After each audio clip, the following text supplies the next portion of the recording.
Hey, Tally and Jason, just wanted to go over the tree trimming quote with you real quick. Okay, this is in addition to the video that Eddie took when he was on the property looking at everything. All right, so, the trees along the front of the house are pretty straightforward. Those need to be trimmed back, okay, especially the birch tree. The birch tree is like 40 feet tall, so we really can't get that with a pole pruner. Which is why the aerial lift really is helpful on that. But more importantly, because you could always get that with a bucket truck, but you really can't get all the trees along this side and all the trees along this side with a bucket truck without damaging a lawn.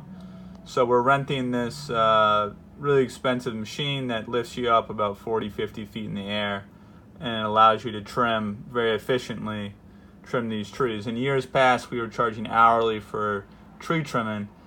This should be far more cost effective because it's a machine that lifts you up in the air, so we can do a lot more work quicker than having to use a ladder and a pole pruner. Okay, so anyways, there's the 3 trees in the front. There's the tree over here that's like 80 feet tall that has the sucker growth on it that Eddie talks about removing about 30-40 feet of sucker growth to get more sunlight for the lawn underneath it.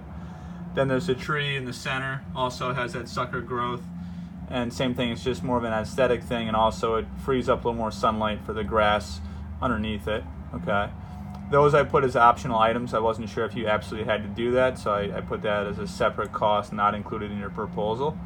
Okay, then there's obviously all the evergreens, all the hemlocks along this side.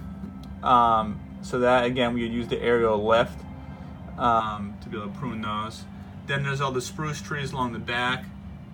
Spruce trees have growth buds only at the end of the branches, meaning that if you cut them back too far, the branches won't regrow. So I recommend, clipping those back at least every 2 years. All right, and this way you can keep a better density and shape to the tree, and then you don't have to worry about the trees growing way out into the lawn. All right. Then there's all these trees along this side. Again, we would use the aerial lift for, which we would cut that back as aggressive as we could. So again, you're not losing lawn space. All right.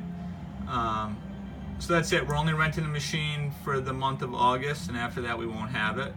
So you just got to let me know, because I'm trying to get everyone on the calendar that wants it done. And that's it. We'll talk to you soon. Thanks. Bye-bye.